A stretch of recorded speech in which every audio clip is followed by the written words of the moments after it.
안녕하십니까, 이병관 건축사입니다. 배치계획 세 번째 강의고요. 이렇게 풀면 65점 만점을 맞을 수 있습니다 라는 주제로 설명을 드리고 있죠. 세 번째 강의는 배치계획, 계획강론 과연 필요한가 필요 없는가, 이게 관건이에요. 배치계획, 계획강론 무용한가 아니면 내가 정말 필요로 하는 건가 한번 검토해 보고요. 그 다음에 현황도와 도면 작성 기준 얼마나 중요한지 한번 설명을 하도록 하겠습니다. 계획강론보다 훨씬 우선되는 것은 설계 조건이에요. 건축물의 시설명, 출입구, 규모, 이격거리, 건물이 이렇게 있으면 시설명 쓰고요. 몇 곱하기 몇 짜리, 그 다음에 이격거리 꼭 쓰라는 말이죠. 중요합니다. 이격거리 놀아가시는 분들 많아요.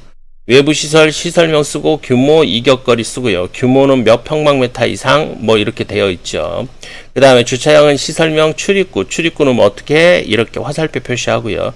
주차구역은 장애인 전용 주차구역까지 포함해서 H1, 2, 3 뭐 이렇게 쓰면 되겠네요. 주차 대수는 60대, 20대 이렇게 정확하게 쓰라 이거죠.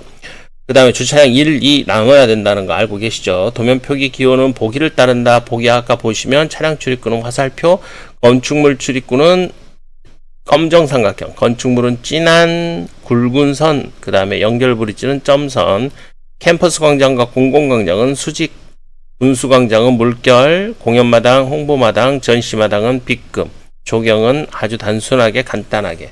자, 축척은 600분의 1, 스케일 무조건 고정시켜야 되고요. 이 스케일 고정시키는 거 훈련은 계속해서 반복하지만 여러분들께서 아주 중요해요. 시험장에서는 이게 헷갈리거든요. 스케일 돌려가면서 풀 수가 없어요. 스케일 바로 고정시키고 작업을 한다. 그래서 보통 클립을 많이 쓰시죠. 자, 대지 현황도 일단 축척이 없어요. 근데 이걸 어떻게 쓸까요? 공간의 영역성을 찾는데, 영역 찾는데 많이 필요해요. 그래서 자유롭게 자기가 계획하는데 필요하다.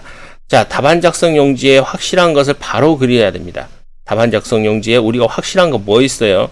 예를 들어서 지금 답안 작성 용지에는 공장동 B, 공장동 C 같은 경우는 기념관, 창작지원동, 후생동 정확하죠. 그 다음에 우리 대지경계선 정확하게 그려주고요. 그렇게 해서 확실하게 그려버려야 된다. 그 다음에 또 뭐가 있어요?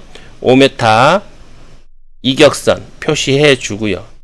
그 다음에 영역을 검토하는 건데, 영역은 자, 공장동, 후생동 옆에 홍보마당 있다고 했고요. 8m 도로 지나가고요. 관리동, 그 다음에 주차장 1 들어가고, 여기에 뭐 들어갑니까? 승하차장 들어가고요. 공연장 있고, 그 다음에 공연마당 있고요.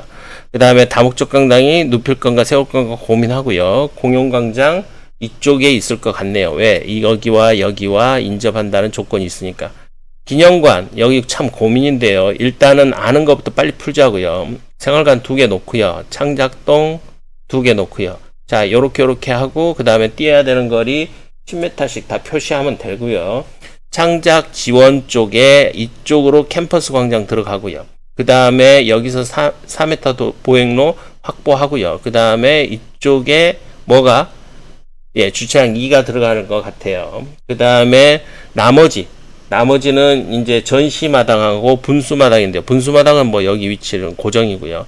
그 다음에 나머지가 뭐예요? 전시 1, 전시 2, 그 다음에 또 뭡니까? 전시마당. 그러면 이거는 뭐 잘라서 하든지 어쩌든지 하는데, 일단은 전시 1의 위치는 거의 지정되어 있다시피 하고요. 이거를 세울 거냐, 눕힐 거냐 고민해 보는데요. 여기서 전시마당은 요 위치에 있다. 대충 나왔죠. 그 다음에 여기서 이렇게 끊어지는 4m 도로 확보해 주고요.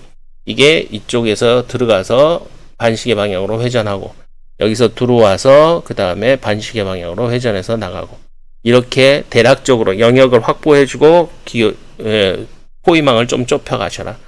예를 들어서 공공광장 같은 경우는 20m 도로 보이니까 여기 있을 수도 있고 여기 있을 수도 있는데, 공연장이 15m 도로에서 들어온다고 했기 때문에 이쪽으로 간 거예요. 그렇죠? 그 다음에 거기에 공연마당이 있는 거고요. 그 다음에 다목적 같은 경우는 이제 세울 거냐 눕힐 거냐의 고민은, 이제 눕혀버리면 이 공간이 안 나오니까 세우는 쪽으로 가는 거예요. 그래서 20m 도로와 그 다음에 에비뉴에 뭐 같이 연계된다는 조건이 있었으니까 그렇게 맞추는 거죠. 여기서 다시 한번 강조드리지만 이 다목적과 그 다음에 캠퍼스 이 두 개, 이 두 개 위치부터 찾는 게 우선순위다 말씀드리고 싶네요. 자, 그 다음에 또 하나 말씀드릴 거. 배치계획은 시간표가 중요해요. 문제 풀이는 시간, 도면 그리는 시간, 내가 도면 그리는데 얼마나 걸리며 문제 푸는데 어느 정도 시간이 걸리느냐. 그러면 9시부터 시작해서 10시 들어가서 11시 들어가서 12시면 내가 예를 들어서 분석 조직을 먼저 풀었을 때 마지노선은 이렇게 간다.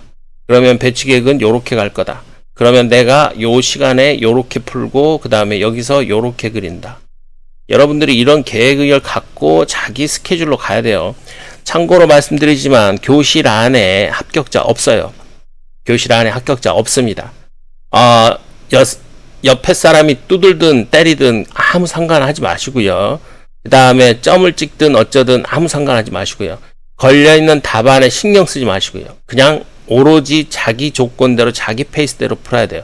그러기 위해서는 계속해서 반복 학습하는 복습이 가장 중요하다. 그래서 관련도 문제는 꼭 풀어서 그린 다음에 본인이 한 번씩 채점하는 훈련도 꼭 필요하다. 자, 요렇게 계획했다. 그러면 뭐 안 그래도 되겠지. 맞네. 이러면 안 된다. 아시겠죠? 그래서 다시 한번 강조 드립니다. 세 번째 강의는 배치계획, 계획 강론, 무용론을 설명드렸어요. 계획 강론이 우선하냐, 설계 조건이 우선하냐. 계획 강론이 우선하지 않는다. 설계 조건이 훨씬 우선한다.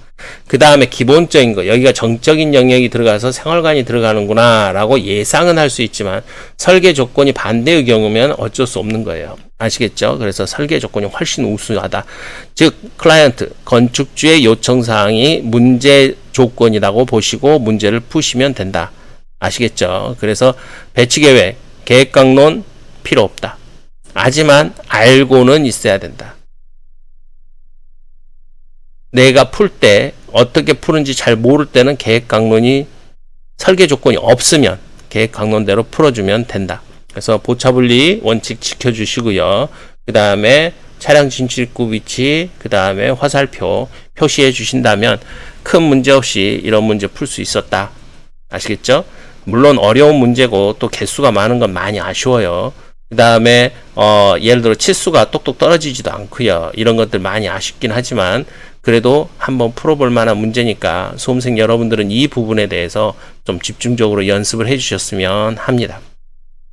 이상으로 세 번째 강의를 마치고요. 네 번째 강의에서는 배치계획, 65점에 도전하기, 답안 작성 용지 활용법에 대해서 설명을 이어가도록 하겠습니다. 세 번째 강의를 마치겠습니다. 이병관 건축사였습니다. 감사합니다.